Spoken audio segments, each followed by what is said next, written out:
Hi, I would like to ask you something. Have you ever thought about your skin color as a factor that affects your life? A tough question, right? So, hold on there. Let's talk about something that might help you to answer to my question. Let's talk about race or white privilege. But what white privilege is? Well, according to the prominent American scholar Peggy McIntosh, white privilege is like an invisible and weightless knapsack. So it has like a very special provisions for people. But isn't that clear? So let me explain you in a better way. White privilege or race privilege, it's like an eternal golden pass.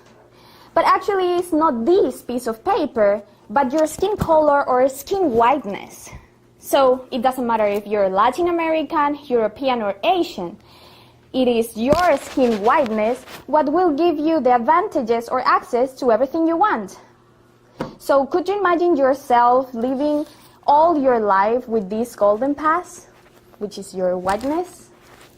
So imagine you want to go out with your friends to the club and everybody has to wait for hours and hours in the line. But hey, you won't have to wait for it because you have this golden pass which will give you the capability to enter without any kind of wasting time. At the same time, let's suppose that you are a student with not that good GPA and you want to apply for a school program. But hey, you will get chosen just because of your skin color. Such a nice life, right? But hold on there. White or race privilege has also a negative side. So, as it is a golden pass for some people, it could be also a restriction mark for some other. Which means, while you're having all those commodities and facilities, there is people out there who is facing obstacles and maltreatments. Race privilege is something that affects in a very negative way millions of people's lives.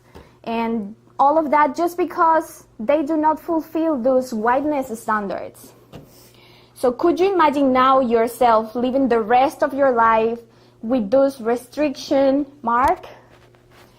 Could you imagine, for example, yourself as being an indigenous man in Ecuador, married with a German woman, and you have this beautiful family and this successful career, but you're always confused as the family driver or as the family gardener? Or could you imagine yourself, for example, being a student and commuting every day to school, and you're the only one every day who is asked to show the ticket, just because you don't look like you can afford the ticket? Or could you imagine also yourself being an English tutor and realize that whenever people see your skin color, they hesitate to take your classes? So could you imagine yourself living the rest of your life being questioned about how you look, what you do, or what you own? Let me tell you something. Being aware of how different we are is not the problem. The problem is that we keep insisting on denying the existence of inequalities between people. And just because they have this perception or stereotypes about skin whiteness or skin color. Have experienced race privilege or white privilege doesn't make you a bad person automatically. The point of inflection, or the point here, is to be conscious or not. So it is in your hand to take a step forward and be aware of it, or just ignore the situation and keep perpetuating it.